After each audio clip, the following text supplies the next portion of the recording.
Okay, Spirit 5, here we go. Spirit nourishment. Nourishment, foundational to our well-being. With the Spirit, this involves expanding. As we explore and we learn and we grow, we expand. Just like our minds and our bodies and our hearts need nourishment, so too does our spirit. Our spirits are infinite. As we live this life, we have the opportunity to learn, expand, and grow our spirits through experiences and exploration and reading and learning and connection with others and all kinds of things with ourselves. We can investigate all we are drawn to know and trust that we are guided to all the right things. There's that trust again. And we are guided to all the right things as we let go. We can set our intention to grow and learn each day, which will move us powerfully to the things we are guided to learn on purpose. This is letting go and letting our guidance come from our spirit. And then we go exactly where we're intended to go. And as we stay humble and grateful, so important, as we are open to our guidance from our spirit, we will live fulfilling lives with a sense of purpose. We breathe that in. We feel the ease of the message. As we stay open and follow the guidance of our spirits, we will live our life of purpose. That is happiness. That sense of being drawn to know something is your divine guidance in action. Cultivate listening for your guidance, and you will live the life you're meant to live. Quiet and contemplation and meditation and doing the things that resonate for you are necessary in order to hear, to listen. Meditation, prayer, working to understand and observe yourself, journaling, these all contribute to understanding and you hearing. We've been talking about this all through Spirit, and this is where we bring it all together. The process is outlined in Mind 4, the section on curiosity and creativity and courage, are key to growing your ability to hearing what is intended for you, what is meant for you in this life. Your answers lie in the process and the practice of hearing your guidance. As I wrote this section of the workshop, and I was sitting at my word processor, I was looking out of a window toward the Colorado Rockies. It was absolutely beautiful.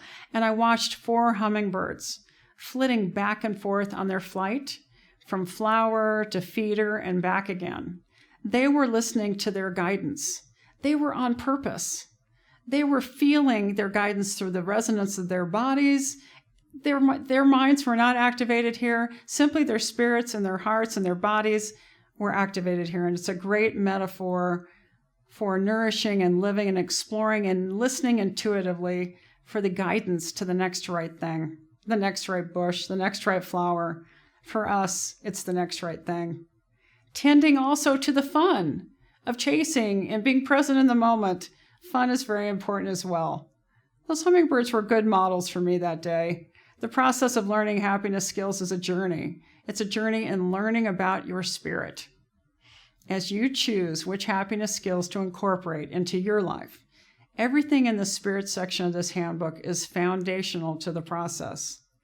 As you work through these skills and practices, you will become intimately familiar with yourself, i.e. your spirit, and you will come to see yourself from this perspective. It's very powerful and empowering. It will ground you in a life that is rich with purpose and fulfillment and connection to what's real just for you. You only have to live on your purpose. You only have to live according to what's real and resonant for you. And you will grow into hearing those things as you pursue these practices.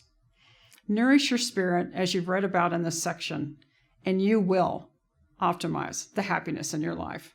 And that's why you're hearing this today, because you came here on purpose. So we have just one happiness skill and practice to wrap up this whole section with. And in fact, it's a culmination, I think, of bringing all the practices together from the book. And it's ritual. It's looking at practice through the lens of ritual. So give me a moment here to explain what I mean by this. Throughout the handbook, and throughout the course, you've been introduced to many practices for expanding your happiness. I have emphasized the importance of consistency and frequent practice to activate your happiness and to bring permanent change into your life. I want to talk about how ritual supports this and the concept of ritual. A ritual is a practice that is done regularly in a particular way. So you take your practice and you're going to wrap ritual around it. A particular way and a particular amount of consistency is part of this perspective. There is something that is so soothing in this form of practice. The consistency is soothing.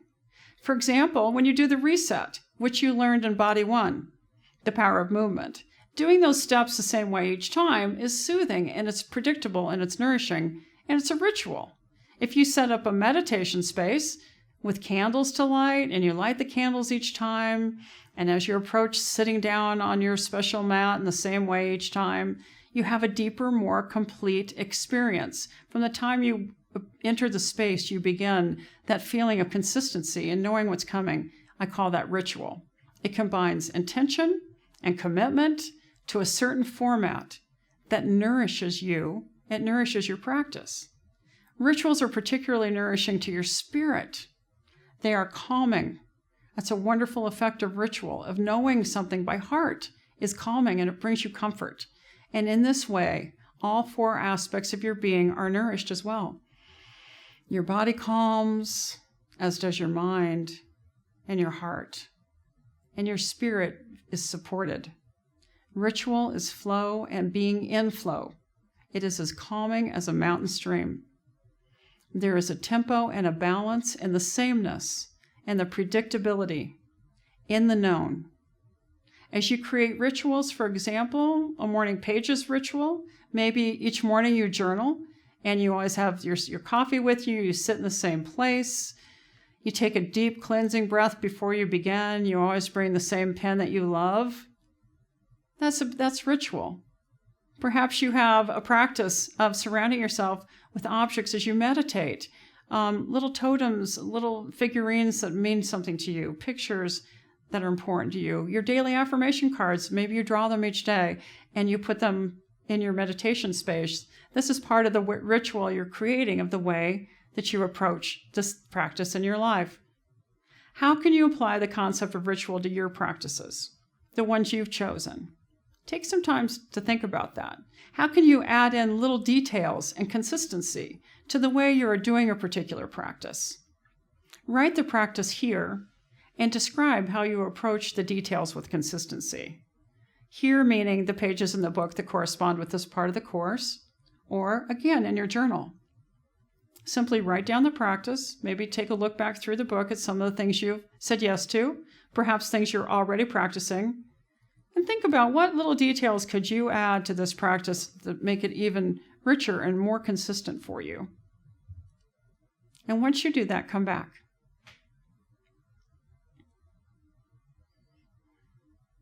Now I want you to take each thing you wrote and write an intention statement. You remember we talked about those earlier in the book, earlier in the course. I intend, for example, to set a small table in my sitting room to place there my little carved bear, my pink rose heart quartz, and lavender incense. I will light the incense each time I meditate. Sitting on my red zafu, I will do this at the end of each day. That's creating an intention statement. Here's another example. As I go out the door each morning to walk 2 miles, I will have my headset and phone with me to listen to soothing music as I walk. I will take the long way around the lake and notice the wildlife there. You're creating the vision of what the practice is going to look like for you. So go ahead and take the list of what you wrote, the practice. Begin again by writing that in the next line. And then write your intention of what it looks like that you want to create for your practice consistently. Following the intentions you've set and enjoying your happiness skills practices with the soothing influence of ritual will help bring it all together for you. It'll help deepen each of your practices. And as always, put those intentions in your planner to help make them come true. Now let's look at the summary here for Spirit 5. It's just one thing, isn't it? It's ritual. What did you think? Did you do the exercises? Did you write those out? What came up for you? Do you want to say yes to adding some details and deepening the way you approach your practices and happiness skills? Okay, so now here is our fourth and final section summary, Spirit, Happiness, Skills, Overview. As you remember from the other sections, all of those happiness skills and practices are listed here for you to once again either highlight with a highlighter or make some mark next to it with your pen so that you can further deepen your commitment to saying yes to these happiness skills and practices. So which ones feel important to you? You want to do them all? Is there something specific you want to focus on? Take your time with this final summary, and then we will wrap it up when we meet again in conclusion. I'll see you there. Thanks.